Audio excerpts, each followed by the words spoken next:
नवोदय क्रांति प्रस्तुत करते हैं ऑनलाइन क्लास। आदरणीय अध्यापक गण, प्यारे बच्चों, प्रिय अभिभावकों, आज के इस ऑनलाइन सत्र में मैं नवोदय क्रांति परिवार की तरफ से मैं जगपाल मेहरा आप सभी का अभिनंदन करता हूं, स्वागत करता हूं। जैसा कि आप जानते हैं कि भारत सरकार की तरफ से, हरियाणा सरकार की तरफ से ऑनलाइन शिक्षा के ऊपर जोर दिया गया है और बच्चों को घर में ही रहकर पढ़ाने का जो निर्णय लिया गया है, उसी कड़ी को आगे बढ़ाते हुए आज हमारा जो सत्र है वो है हिमालय की बेटियां। पाठ का नाम है और लेखक इसके नागार्जुन जी हैं। इसकी और कक्षा जो है वो है 7वीं।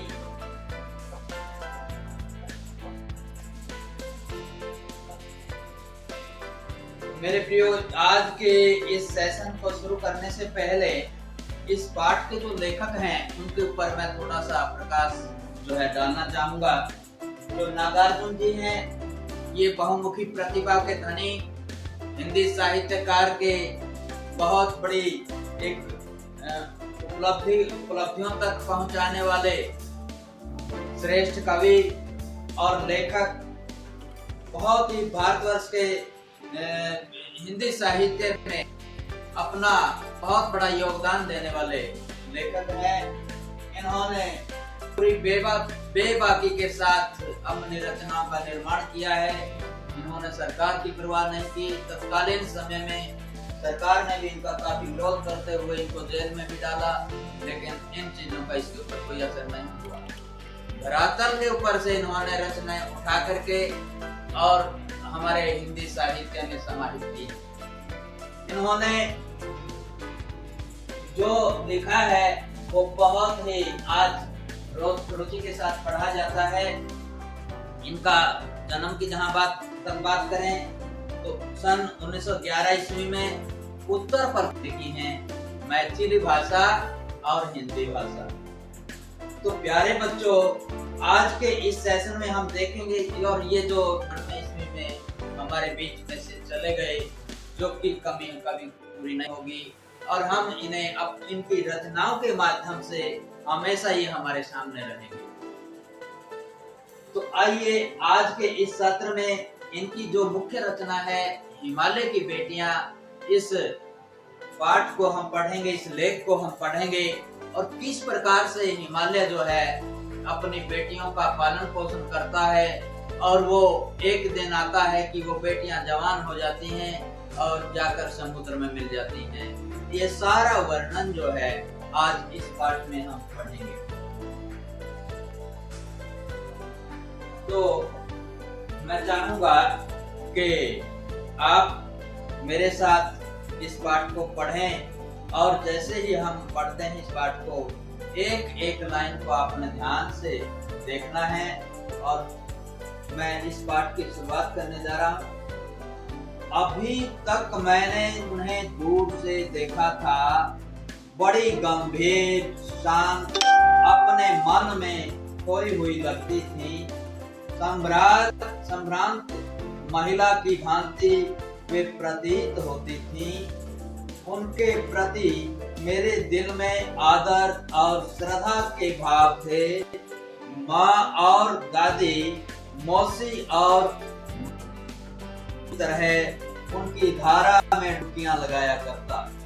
परंतु इस बार जब मैं हिमालय के कंधे पर चढ़ा तो वे कुछ और रूप में सामने थी। मैं हैरान था कि यही दुबली पतली गंगा, यही यमुना, यही सतलुज समतल मैदानों में उतरकर विशाल कैसे हो जाती हैं।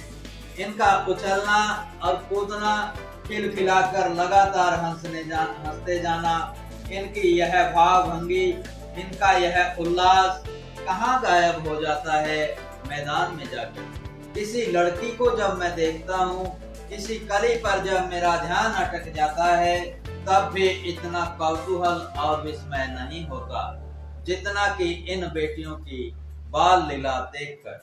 तो यहाँ पर ये एक गद्यांश हमने पढ़ा है। इस गद्यांश के सबसे पहले तो हम जैसा करते आए हैं, इनके कठिन जो शब्द हैं, कठिन नहीं है, इनके एक रोचक शब्द इनको बोल सकते हैं, नवीन शब्द इनको बोल सकते हैं, क्योंकि कठिन हमें नकारात्मक भाव में नहीं जाना। कठिन जो शब्द है वो नकारात्मक भाव लेके आता है, हमें सकारात्मक रहना है। कठिनाई कुछ भी नहीं है जीवन के अंदर। कठिनाइयों को अगर आप कठिनाई समझ करके आप अपने जीवन में लागू करेंगे, वो कभी हल नहीं होंगी। लेकिन आप उनको एक प्रकार से अपनी जिंदगी के अंदर उसको हल करने की भावना आपके अंदर होगी, तो वो कठिनाइयां आपके जीवन में नहीं रहेंगी। और यही एक सच्चाई है। हिमालय की बेटियां जो पाठ है, ये लेखक ने अपने अंदर के ऐसे उद्गार इसमें प्रकट किए हैं, जैसे वो ये जो नदियां हैं, हिमालय के अंदर से निकलने वाली जो नदियां हैं, मान लो ये हिमालय है और ये हिमालय पर्वत है, इसमें से एक ये नदी निकल गई, एक ये नदी निकल गई, एक ये नदी निकल गई, लेकिन आगे जाकर के ये कुछ दूरी पर जाकर के ये जो इनका रूप जो है वो चौड़ा होता चला जाता है। इस प्रकार से लेखक ने बताया है कि जहां से इनका उद्गम होता है, जहां से ये निकलती हैं, वहां इनका रूप, इनका आकार जो है पतला होता है। आइए हम देखेंगे कि इनके जो शब्द हैं गंभीर, यहाँ हम शब्द लिख लेते हैं और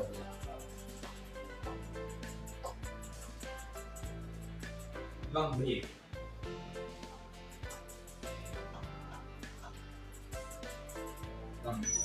गहरा,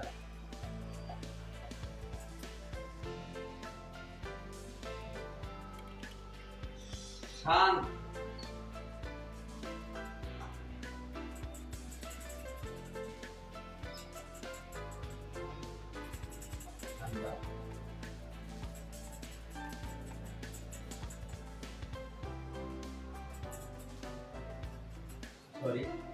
शांत लिखा हुआ,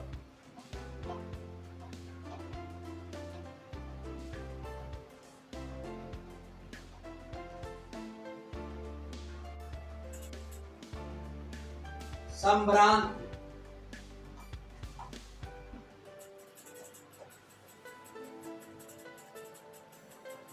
सभ्य या शिष्ट,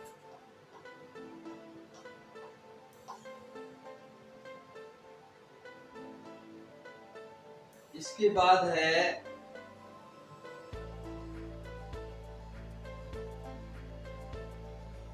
विशाल,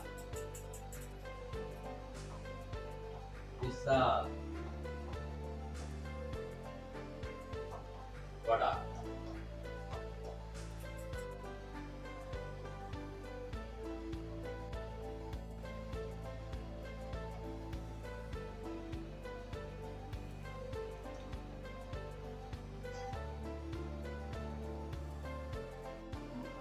उल्लास,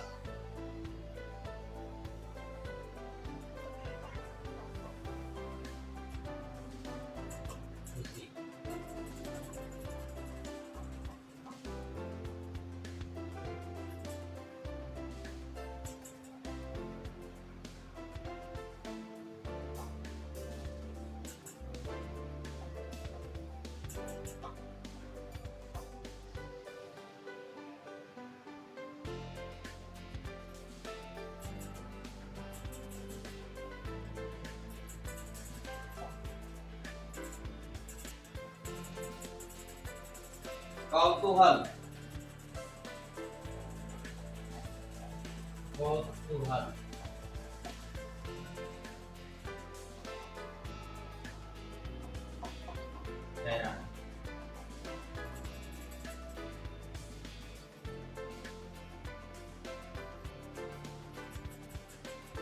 विस्मय का अर्थ भी हैरानी होता है। तो यहाँ पर देखते हैं हिमालय की बेटियां जो है पाठ लेखक ने जब शुरू किया तो शुरू में ही लेखक एक बहुत ही रोचक शैली का इस्तेमाल करता है। वो कहता है कि जब मैंने इनको दूर से देखा था, जब मैंने इनको दूर से देखा, तब किसको देखा? लेखक ने नदियों को देखा। लेखक ने जब नदियों को दूर से देखा तो क्या उसके अंदर भाव आए लेखक के अंदर कि ये तो बड़ी गंभीर हैं, शांत हैं, जिनके अंदर कोई हलचल नहीं होती, जिनके अंदर किसी भी प्रकार का कोई उत्पात मचाने की कोई भावना नहीं होती, इसको बोलते हैं शांत, जिसका टिका हुआ मन है। तो ये अपने आप में खोई हुई लगती थी। ये ऐसा लगता था जब मैंने इन्हें देखा कि ये तो अपने आप में खोई हुई हैं, इनके अंदर और कोई जो है भाव नहीं है। ऐसा भाव कि दुनिया की हलचल को देखें, दुनिया के अंदर के एक प्रकार से दुर्भाव को देखें, इस प्रकार की कोई भी इनके अंदर चंचलता मैंने नहीं देखी। वहां पर संभ्रांत महिला की भांति एक शिष्ट और सभ्य जो महिला होती है, जो गुण उसके अंदर होते हैं, वही गुण इन नदियों के अंदर मैंने देखे थे। उनके प्रति मेरे दिल में आदर और श्रद्धा के भाव थे। आदर, इज्जत और श्रद्धा के भाव थे, यानी कि जिसको देखने के बाद स्वयं नमस्कार करने को दिल करे, ऐसा श्रद्धा भाव मेरे अंदर आ जाता था इनको देख करके। माँ और दादी, मौसी और मामी की गोद की तरह उनकी धारा में डुबकियां लगाया करता था। जब मैं उनके नदियों के अंदर नहाता था, प्रवेश करता था नहाने के लिए, तो मेरे अंदर एक भाव आता था कि मैं अपनी माँ के अंदर, दादी के आगोश में, मौसी के और मामी की गोद में जा रहा हूँ। और जैसा प्यार माँ से, दादी से, मौसी से और मामी से मिलता है, ऐसा ही प्यार ये नदियां मुझे दिया करती थी। परंतु इस बार जब मैं हिमालय के कंधे पर चढ़ा तो वे कुछ और रूप में सामने थी। लेकिन इस बार जब मैं हिमालय पर्वत के कंधों पर सैर करने के लिए चढ़ा और ऊंचे हिमालय के ऊपर जब मैं चढ़ा तो कुछ और ही रूप इनका मुझे नजर आया। मैं क्या देखता हूँ, मैं हैरान था कि यही दुबली पतली गंगा जो मैंने पहले दिखाई थी, ये हिमालय पर्वत है और यहाँ से जो नदियां निकलती हैं यहाँ तक बिल्कुल दुबली पतली हैं, लेकिन आगे जाकर के इनका लंबा चौड़ा विस्तार हो जाता है। सारी नदियों का जो है बहुत चौड़ी हो जाती हैं। तो मैं क्या देखता हूँ कि ये नदियां जो है जब हिमालय से निकली थी, कितनी इनकी दुबली पतली काया थी, थोड़ा सा संक्षिप्त रूप था। लेकिन आज मैं क्या देखता हूँ कि वही नदियां आज लंबा चौड़ा और विशाल रूप धारण किए हुए है। और मैं हैरान था कि यही दुबली पतली का मतलब होता है कमजोर। दुबली पतली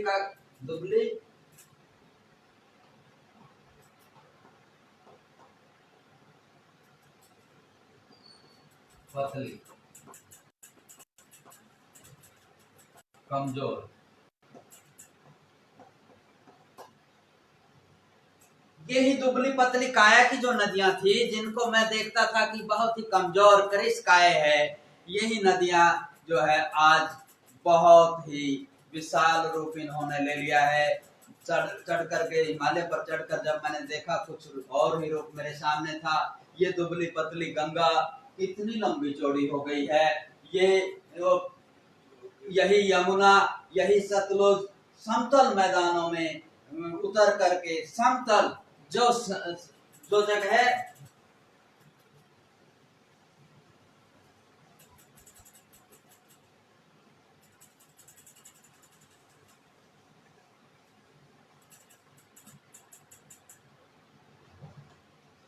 समतल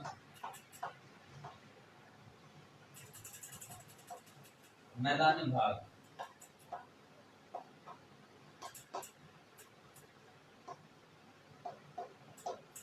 यहाँ उबड़ खाबड़ नहीं होता। सन मैंने बराबर और तल मैंने जगह, बराबर की जगह जो होती है वो समतल होती है।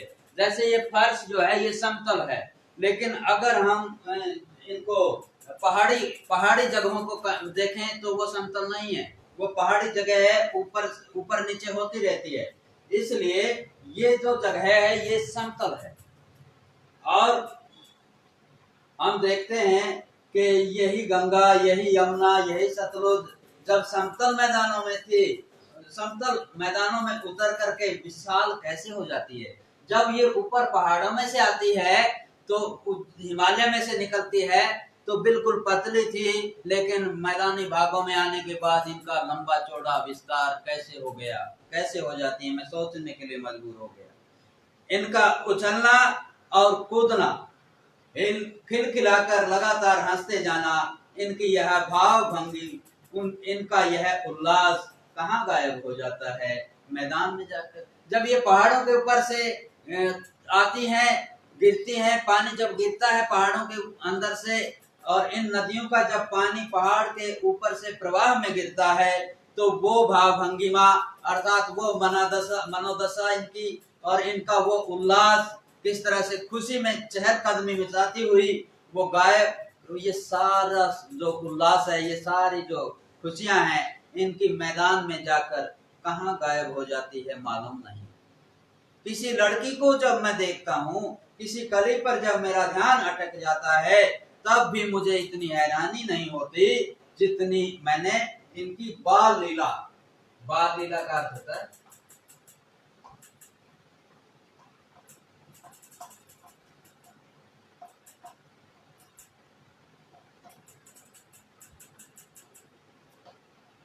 बचपन की क्रीड़ा या बचपन के खेल।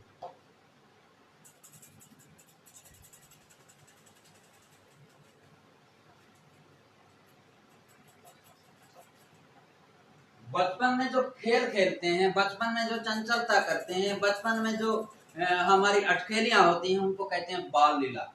ये जो बाल लीलाएं हैं कहाँ गायब हो जाती है? ये किसी कली पर भी जब मेरा ध्यान अटक जाता है, और तब भी मुझे इतनी कौतूहल और इतना विस्मय नहीं होता, इतना मैं हैरान नहीं होता, इतना जो है विस्मय मेरे अंदर नहीं होता जितना इन बेटियों को देखकर, बेटियों की बाल लीला को देखकर होता है। तो ये गद्यांश जो है हमारा यहाँ पूरा हो जाता है।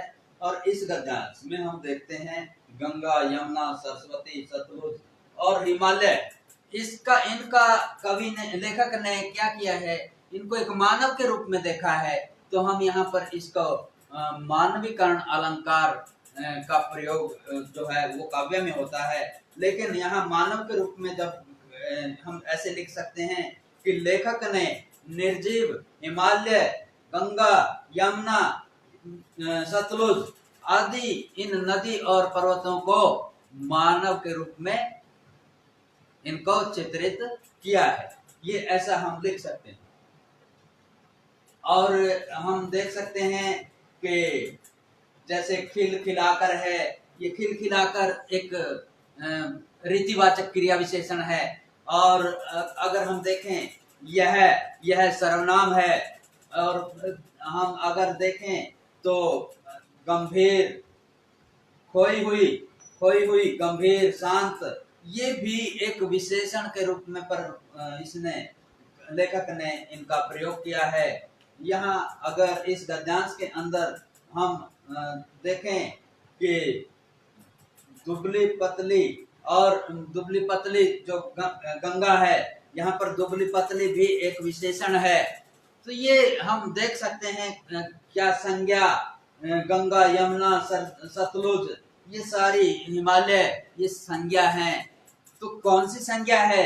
गंगा तो व्यक्तिवाचक संज्ञा है, और हिमालय भी व्यक्तिवाचक संज्ञा है। हिमालय की जगह अगर पर्वत अगर होता तो वो एक प्रकार से जातिवाचक संज्ञा बन जाती। तो प्रिय बच्चों, इन सारी बातों को हमने देखना है। अगला गद्यांश में शुरू करता हूं। कहाँ ये भागी जा रही है? वह कौन लक्ष्य है जिसने इन्हें बेचैन कर रखा है? अपने महान पिता का विराट रूप देख पाकर भी अगर इनका हृदय अतृप्त है तो वह कौन होगा जो इनकी प्यास मिटा सकेगा।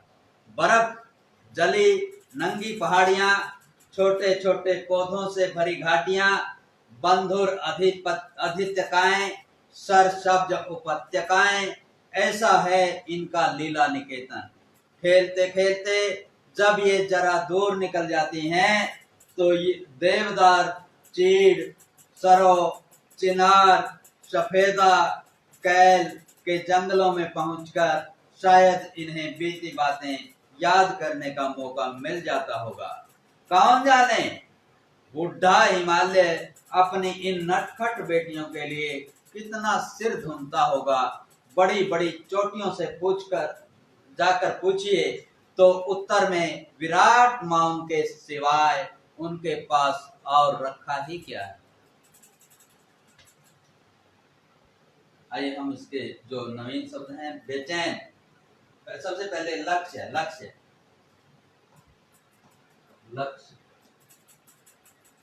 लक्ष्य का मतलब होता है मकसद या उद्देश्य।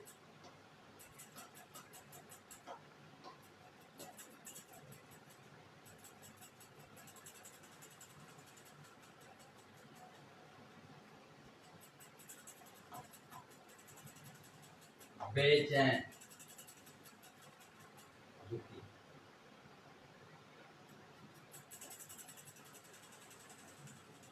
या अशांत तरीके से। विराट,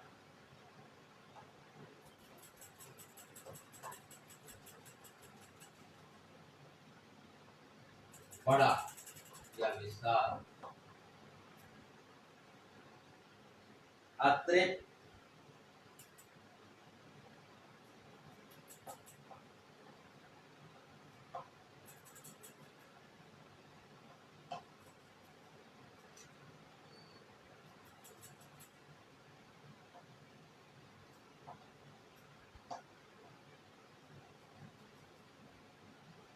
पूरी भूख ना मिटी हो जिसकी अतृप्त।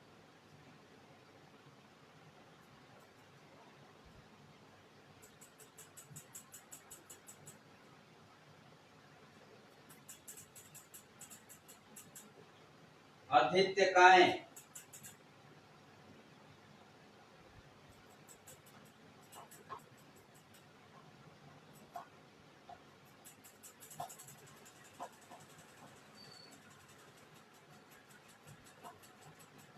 अधित्यकाएं का अर्थ है पहाड़ के ऊपर की समतल भूमि।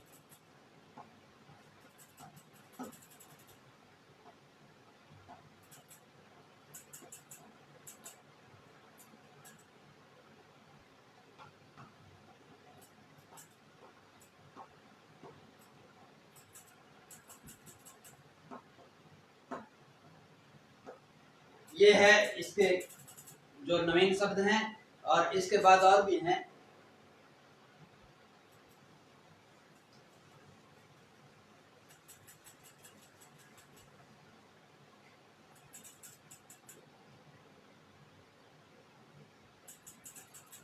उपत्यकाएं,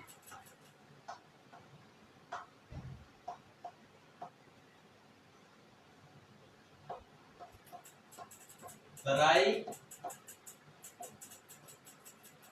या घाटी।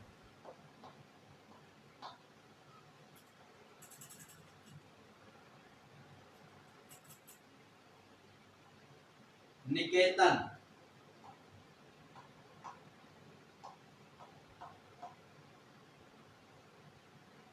घर या सदन भी बोल देंगे, ये इसका पर्याय बन जाएगा।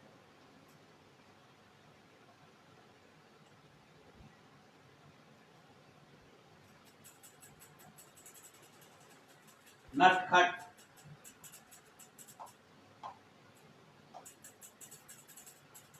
चंचल,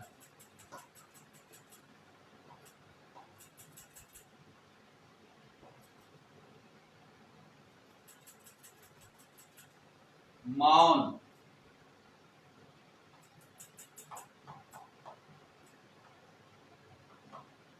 चुप।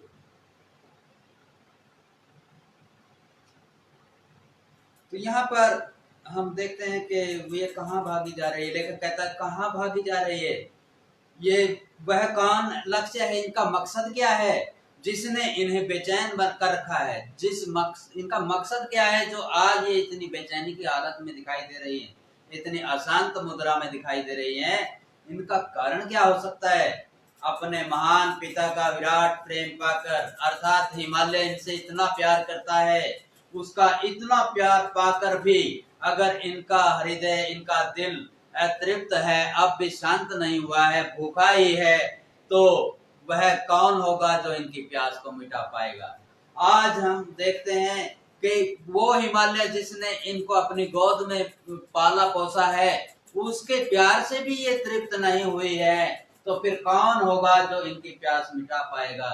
बर्फ जली, बर्फ से जलती हुई नंगी पहाड़ियां, छोटे छोटे पौधों से भरी हुई घाटियां, बंधुर आदित्यकाएं, जो पहाड़ के ऊपर की समतल भूमि है, सरसब्ज नहीं लिखा, सब हरा भरा, सरसब्ज है, हरा भरा, ये हरे भरे उपत्यकाएं, तराइयां, घाटियां, ऐसा है इनका लीला निकेतन। इस प्रकार का है ये इनका घर इन नदियों का। तो यहाँ पर हम देखते हैं कि खेलते खेलते, ये भी क्रिया विशेषण है, खेलते खेलते जब ये जरा दूर निकल जाती हैं तो देवदार, चीड़, सरो, चिनार, सफेदा, कैल के जंगलों में पहुंचकर शायद इन्हें बीती बातें याद करने का मौका मिल जाता होगा। कौन जाने बुढ़ा हिमालय अपनी इन नटखट बेटियों के लिए, कौन जाने बुढ़ा हिमालय अपनी इन चंचल लड़कियों की, अपनी इन चंचल बेटियों के लिए कितना सिर धुनता होगा। सिर धुनना मुहावरा है, सिर धुनना, परेशान होना,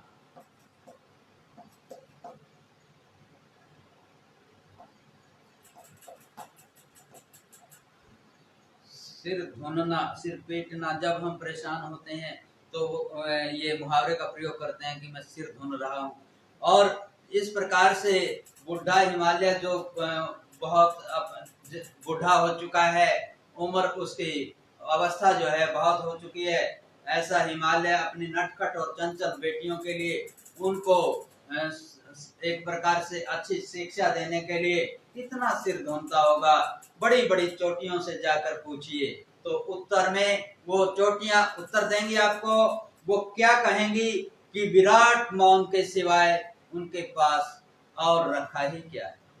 अब जो है हिमालय तो अपना मौन अर्थात चुप्पी धारण करने के सिवाय और कुछ नहीं कर सकता है। क्यों नहीं कर सकता? क्योंकि अब ये बेटियां जो है बड़ी हो गई हैं, चंचलता इनके अंदर आ गई है। अब जो है हिमालय जो है वो सिर धुनने के सिवाय और मौन रहने के सिवाय इसके पास कोई चारा नहीं है। तो प्यारे बच्चों, आइए हम अगला जो गद्यांश है, आज तो हमारा पाठ छोटा ही है लगभग, कोई बात नहीं। सिंधु और ब्रह्मपुत्र ये दो ऐसे नाम हैं जिनके सुनते ही रावी, सतलुज, ब्यास, चेनाब, झेलम, काबुल, कपिसा, गंगा, यमुना, सरयू, गंडक, कोसी आदि हिमालय की छोटी बड़ी सब बेटियां आंखों के सामने नाचने लगती हैं। वास्तव में सिंधु और ब्रह्मपुत्र स्वयं कुछ नहीं है। वास्तव में, हकीकत में सिंधु और ब्रह्मपुत्र अपने आप में कुछ नहीं है, अपने आप में कुछ नहीं है, अपने आप में इनका कोई अस्तित्व नहीं है। दयालु हिमालय के पिघले हुए दिल की एक एक बूंद, हाँ, अपने आप में सतलुज और ये सिंधु और ब्रह्मपुत्र जो नदियां हैं, ये अपने आप में कुछ नहीं। जब वो हिमालय इनके ऊपर दया करता है और अपने पिघले हुई बर्फ की एक एक बूंद इन नदियों में पहुंचाता है, तब इनका अस्तित्व बन जाता है। एक एक बूंद न जाने कब से इकट्ठा होकर इन दो महानदों के रूप में समुद्र की ओर प्रवाहित हो रही है, समुद्र की ओर बहती जा रही है। प्रवाहित का अर्थ होता है बहना।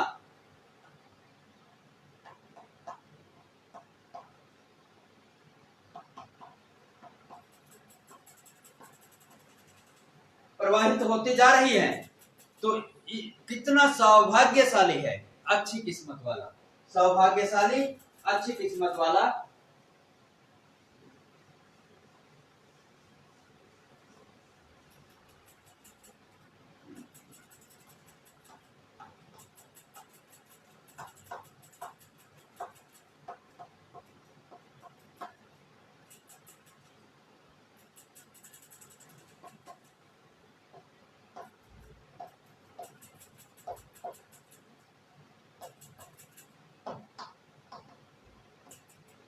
अच्छी किस्मत वाला, ये सौभाग्यशाली कहते हैं उसको। कितना सौभाग्यशाली है वह समुद्र जिसे पर्वतराज हिमालय की इन दो बेटियों को का हाथ पकड़ने का श्रेय मिला। कितना सौभाग्यशाली है वह समुद्र जिसे पर्वतराज, पर्वतों के राजा अर्थात हिमालय पर्वत की इन दोनों बेटियों का हाथ पकड़ने का श्रेय मिला, जो आज इन्हें इन दोनों बेटियों के साथ विवाह करने का अर्थात शादी करने का जो मौका मिला, जो श्रेय मिला है, वो सौभाग्यशाली है। जिन्होंने मैदानों में ही इन नदियों को देखा होगा, उनके ख्याल में शायद ही ये बात आ सके कि बूढ़े हिमालय की गोद में बच्चियां बनकर ये कैसे खेला करती हैं। माँ बाप की गोद में नंग धड़ंग होकर खेलने वाली इन बालिकाओं का रूप पहाड़ी आदमियों के लिए आकर्षक भले न हो, लेकिन मुझे तो ऐसा प्रतीत हुआ है कि वह रूप कि हिमालय को ससुर और समुद्र को उसका दामाद कहने में भी झिझक नहीं होती है।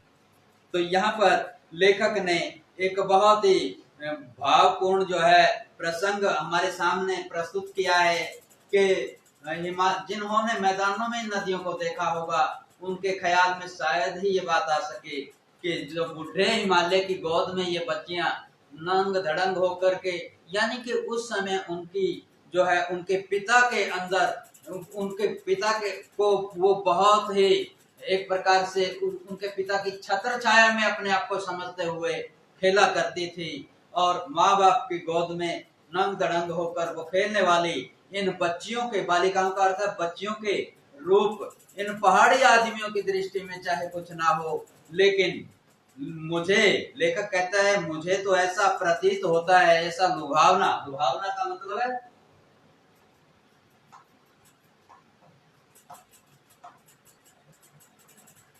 लुभाने वाला,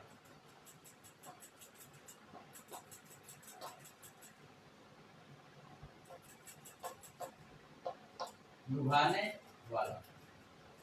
ये इतना लुभावना मुझे लगता है कि हिमालय को तो ससुर कह दूं कि ये हिमालय जो है इन हिमालय को ससुर और समुद्र को उसका दामाद, यानी कि हिमालय तो ससुर हो गया और समुद्र उसका दामाद हो गया। और ये जो नदियां हैं, जितनी भी नदियां हिमालय से निकलती हैं, ये नदियां जो हैं ये समुद्र की पत्नियां। इस प्रकार से मुझे कहने में कोई झिझक नहीं होती। झिझक का मतलब होता है संकोच।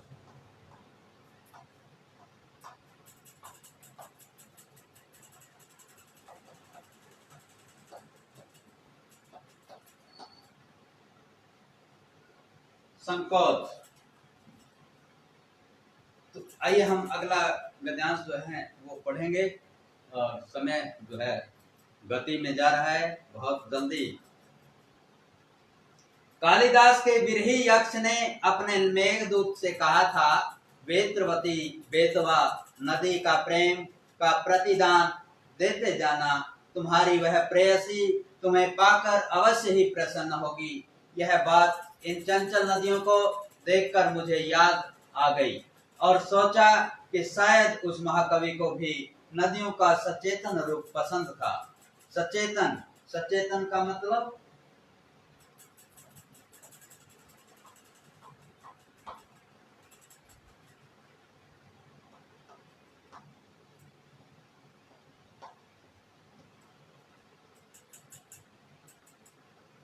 सजीव रूप जो है ये पसंद था और प्रतिदान आया सब देख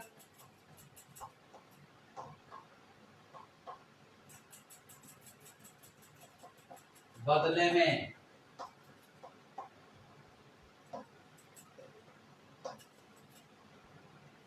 प्रेयसी प्रेमिका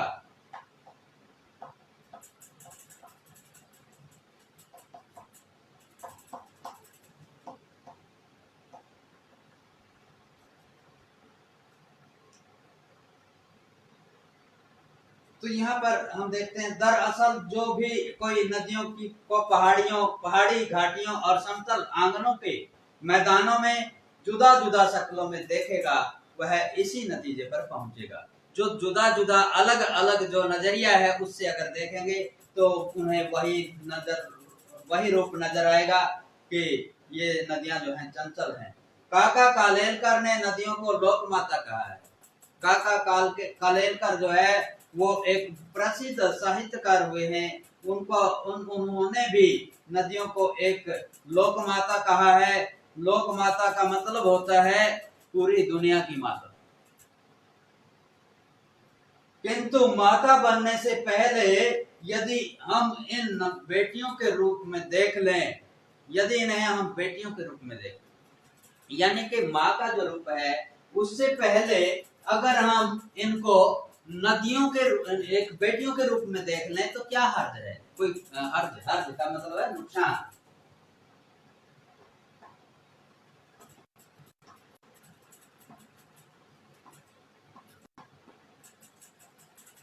क्या हर्ज है कि अगर हम इनको बेटियों के रूप में देख लें? और थोड़ा आगे चलिए, इन्हीं में अगर हम प्रेयसी की भावना करें, अगर इनको प्रेमिका बनाकर देखें तो कैसा रहेगा? ममता का एक और भी धागा है, ममता का एक और भी धागा है जिसे हम इनके साथ जोड़ सकते हैं। और बहन का स्थान कितने कवियों ने इन नदियों को दिया है। ये भी तो एक धागा है ममता का, प्यार का। ममता का अर्थ होता है प्यार।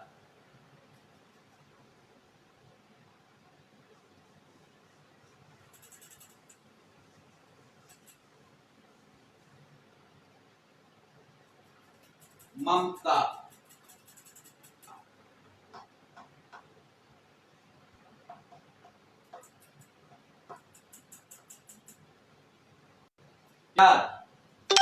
एक और भी धागा है जिससे हम देख सकते हैं कि हम बहन भी मानकर इनको कितने कवियों ने देखा है। एक दिन मेरी भी ऐसी भावना हुई थी।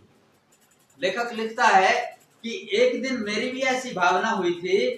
थोलिंग तिब्बत के अंदर की बात है। तिब्बत में मैं गया हुआ था, मन उचट गया। मन उचट गया था। मन उचटना यानी कि एक प्रकार से दुविधा या परेशानी होना।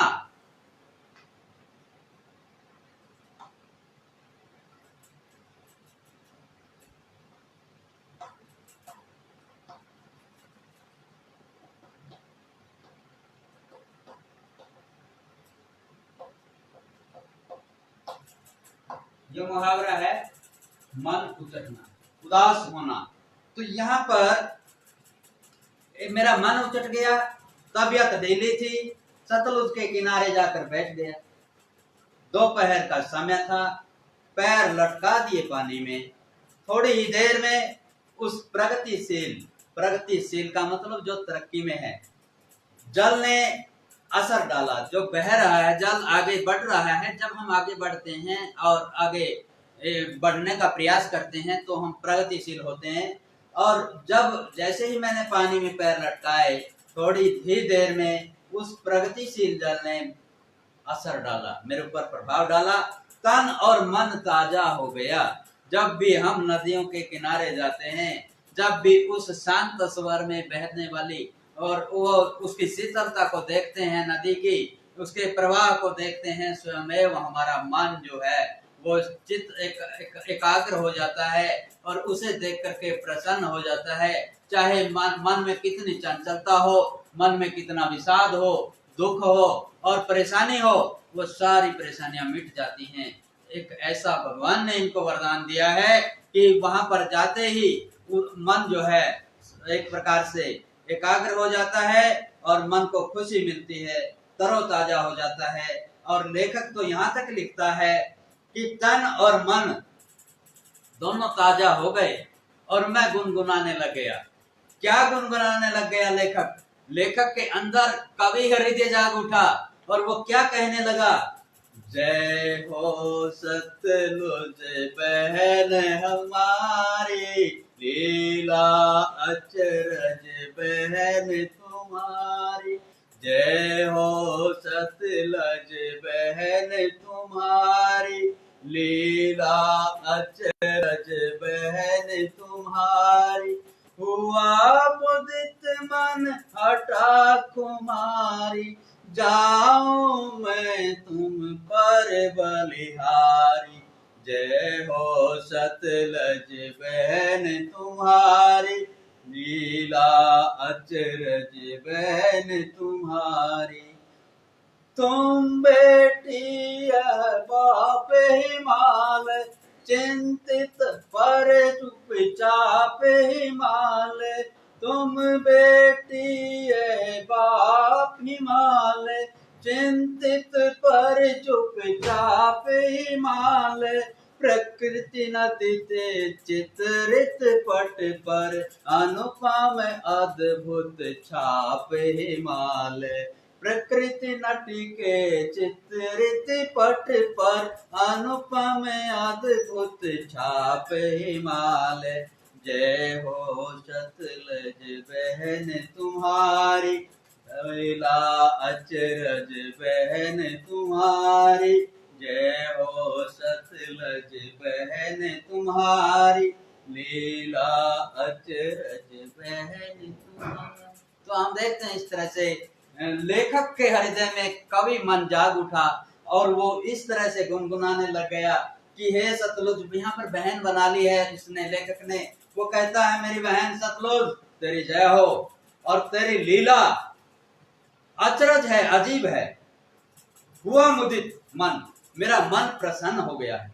हटा खुमारी, मेरी खुमारी हट गई है। खुमारी का अर्थ होता है एक खुमारी,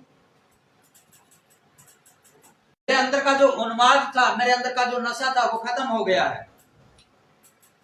जाऊं मैं तुम पर बलिहारी, बलिहारी का मतलब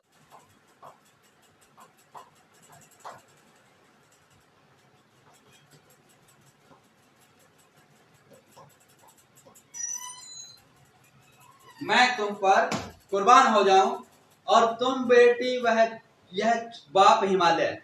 तुम तो बेटी हो, तुम्हारा पिता हिमालय है।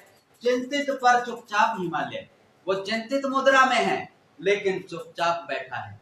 क्यों बैठा है? क्योंकि उसे पता चल गया है जब बेटी जो है युवावस्था में चली जाती है और उसकी शादी की चिंता होने लगती है, बाप जो है उसके भविष्य को लेकर चिंतित हो जाता है और उसके एक अच्छे वर के लिए चिंतित हो जाता है, लेकिन मौन मुद्रा में है। प्रकृति नटी, लेखक यहाँ पर प्रकृति को, इस सारी कुदरत को, सारी कायनात को, इस सारे दृश्य को क्या कहता है? ये तो नटी है।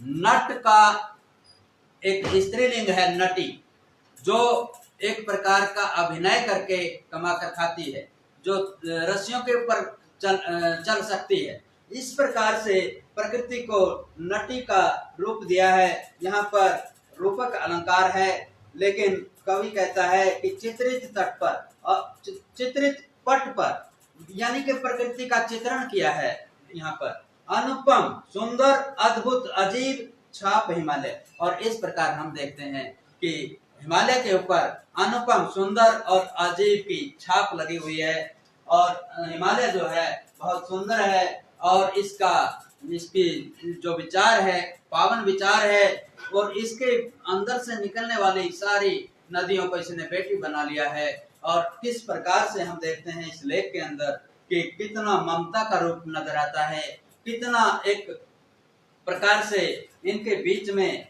कितना एक गूढ़ संबंध जो है वो नजर आता है। तो हमने ये पाठ पढ़ा और इसके हम कुछ जो हैं ये प्रश्न तो हमारे, मैं समझता हूँ कि आप लोगों ने समझ लिया होंगे।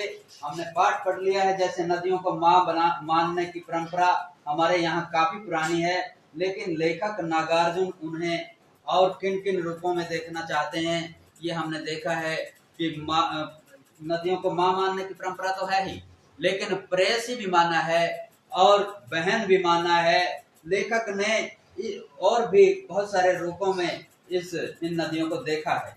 तो मैं इन सब के ये सारे तो मैं समझता हूँ कि आपकी समझ में आ गए होंगे। हम थोड़ा सा भाषा की बात करेंगे और इस अलंकार और किस प्रकार से लेखक ने किस रूप में अर्थों को स्पष्ट करने के लिए कोशिश की है, हम देखेंगे। भाषा की बात में पहला जो प्रश्न है, अपनी बात कहते हुए लेखक ने अनेक समानताएं प्रस्तुत की हैं। ऐसी तुलना से अर्थ अधिक स्पष्ट एवं सुंदर बन जाता है। उदाहरण के लिए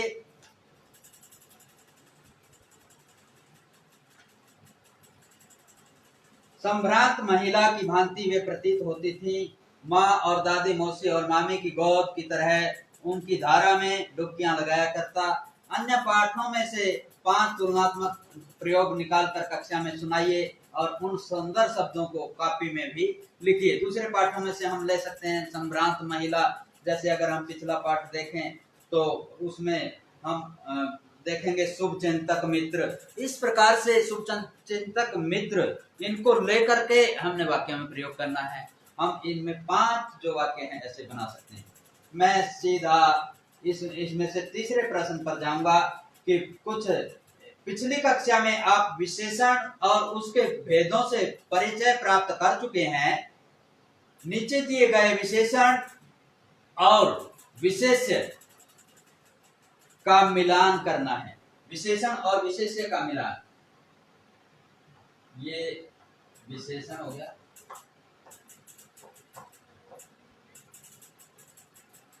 और ये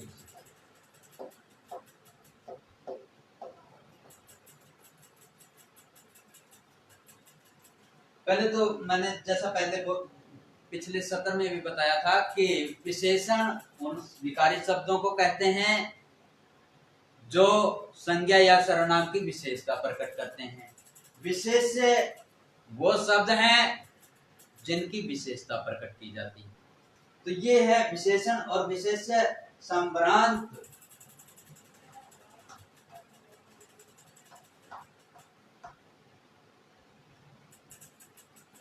चंचल,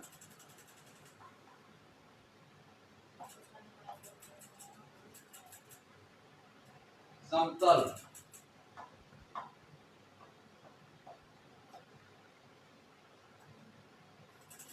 घना, मूसलधार,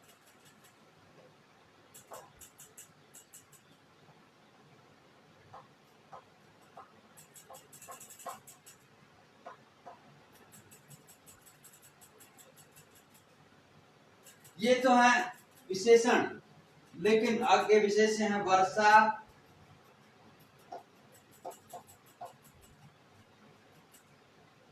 जंगल,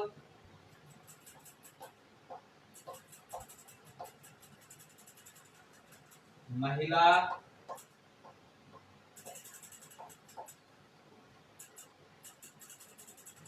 नदियां, आंगन।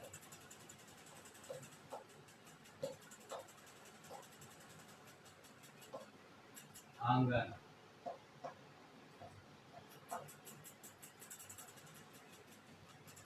तो प्यारे बच्चों, हमने ये देखना है कि ये जो विशेषण है, इसमें जो विशेष्य है, ये इन विशेषणों का इन विशेष्यों में से किसके साथ संबंध है। यानी कि ये विशेषण इन विशेष्यों में से किस विशेष्य का विशेषण है, किसकी विशेषता प्रकट कर रहा है। जैसे विशेषण शब्द ये संभ्रांत है। संभ्रांत विशेषण को हमने पाठ में पढ़ा है कि संभ्रांत कौन है, महिला है। संभ्रांत महिला है। यहाँ पर हमने इसके साथ जोड़ दिया, संभ्रांत महिला। चंचल कौन है, चंचल नदियां हैं। समतल क्या है? समतल आंगन, समतल आंगन। घना क्या है? जंगल। मूसलाधार क्या होती है? बारिश।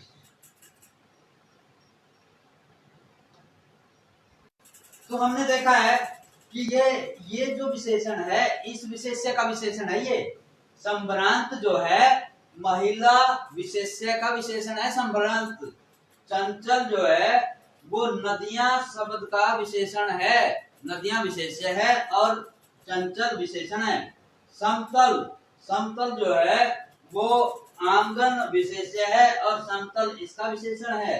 घना, घना जंगल विशेष्य है और घना विशेषण है। मूसलाधार वर्षा, मूसलाधार वर्षा यानी कि बहुत तेज वर्षा जो है ये वर्षा विशेष्य है और मूसलाधार विशेषण है। तो मैं समझता हूँ कि ये समझ में आ गया होगा।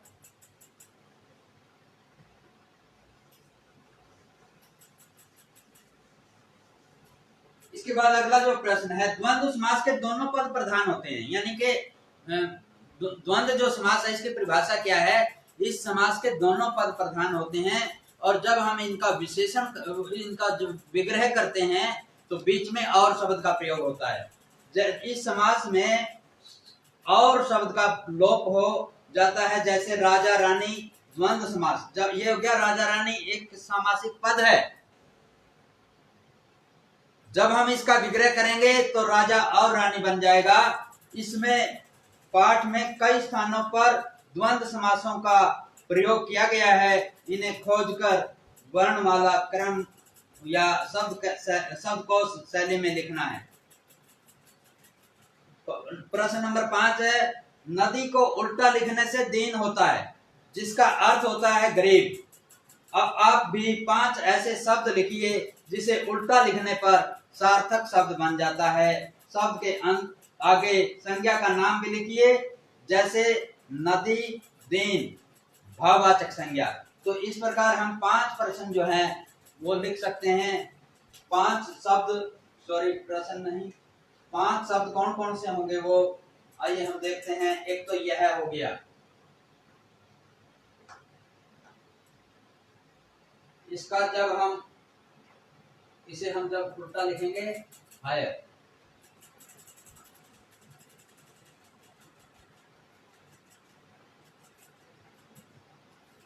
और देखें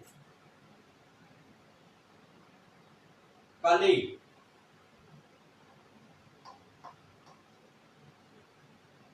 ली,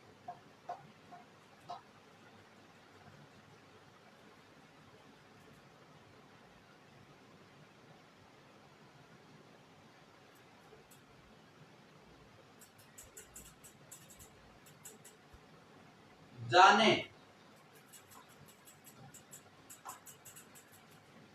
नेजा,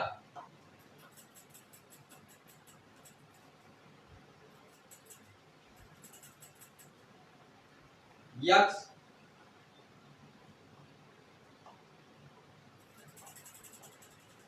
क्षय, मन,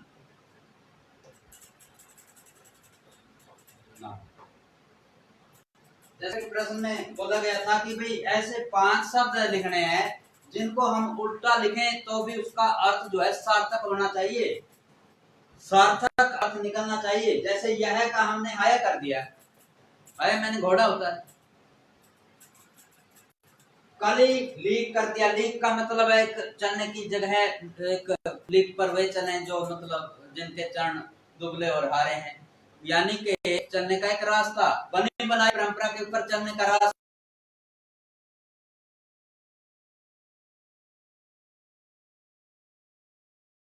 नेजा का मतलब क्या होता है? भाला। नेजा का मतलब होता है, अर्थ होता है भाला। यक्ष, इसका हो गया क्षय, क्षय रोग, जैसे टीबी होता है, जैसे एक प्रकार का रोग है ये। मन, मन का उल्टा जब बनाएंगे नम हो जाएगा, नम का उल्टा गीला। तो हम देखते हैं कि इनका अगर उल्टा भी करें तो इनका अर्थ जो है वो सार्थक हो जाता है। इसलिए प्रश्न नंबर 5 के जो है ये 5 जो है ये हमारा पूरा हो जाता है। समय के साथ भाषा बदलती है। प्रश्न नंबर 6 है व्याकरण का। समय के साथ भाषा बदलती है, शब्द बदलते हैं और उनके रूप बदलते हैं। जैसे बेतवा नदी के नाम का दूसरा रूप बेत्रवती है। नीचे दिए गए शब्दों में से ढूंढकर इन नामों के अन्य रूप लिखिए। ये इनके अन्य रूप जो हैं वो लिखने हैं। सतलुज, झेलम, अजमेर, रोपड़, चिनाब, बनारस, विपाशा, वितस्ता, रोमपुर, सतद्रुम, अजय मेरू, वाराणसी। प्रश्न नंबर 7 में उनके ख्याल में शायद ही यह बात आ सके कि बूढ़े हिमालय की गोद में बच्चियां बनकर ये कैसे खेला करती हैं। उपयुक्त पंक्ति में ही के प्रयोग की ओर ध्यान दीजिए। ही वाला वाक्य नकारात्मक अर्थ दे रहा है, इसीलिए ही वाले वाक्य में कही गई बात को हम ऐसे भी कह सकते हैं, उनके ख्याल में शायद यह बात न आ सके। यहाँ पर हम देखते हैं कि शायद ही यह बात आ सके, इसको हम इस लिखने का दूसरा रूप बता रखा है। जैसे उनके ख्याल में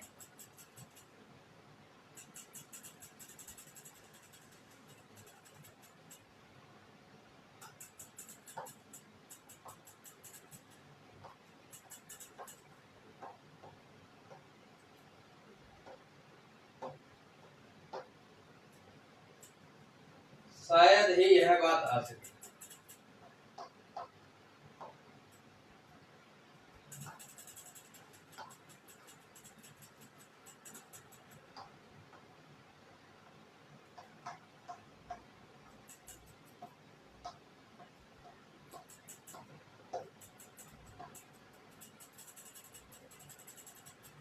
तो इसको हम एक दूसरा रूप ऐसे भी दे सकते हैं कि उनके ख्याल में शायद यह बात न आ सके। ये तो इसका जो रूप दिया गया है ये है, लेकिन लेखक समझाना ये चाहता है कि इसको हम ऐसे भी लिख सकते हैं, उनके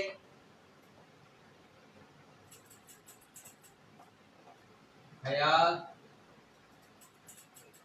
में,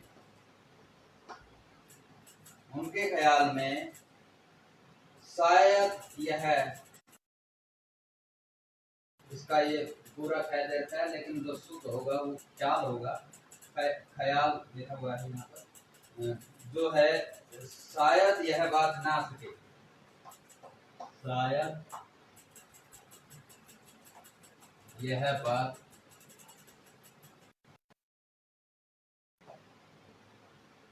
न आ सके।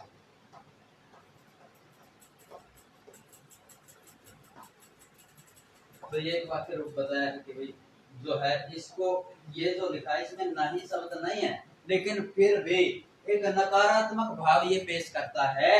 तो हम इसको ऐसे लिख सकते हैं, उनके ख्याल में शायद यह बात न आ सके।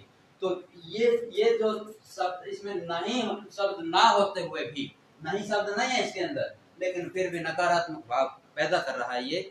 इसी प्रकार नकारात्मक प्रश्नवाच्य वाक्य कई बार नहीं के अर्थ में इस्तेमाल नहीं होते। जैसे महात्मा गांधी को कौन नहीं जानता। दोनों प्रकार के वाक्यों के समान 3 उदाहरण सोचिए और इस दृष्टि से उनका विश्लेषण कीजिए। तो इस प्रकार से हम 3 उदाहरण और भी दे सकते हैं। समय की कमी होने के कारण हम इसको यहीं पर इस आज के ऑनलाइन सत्र को यहीं पर समापन करते हैं। हमें आशा है कि आपको ये समझाई गई बातें जरूर पसंद आई होंगी और आपने सीखा होगा। इस सब के साथ ये जो है, जो हमने आज पाठ पढ़ा है, इससे आप पूर्ण लाभ प्राप्त करेंगे, ऐसी हमारी आशा है। इन्हीं शब्दों के साथ आप सभी का धन्यवाद।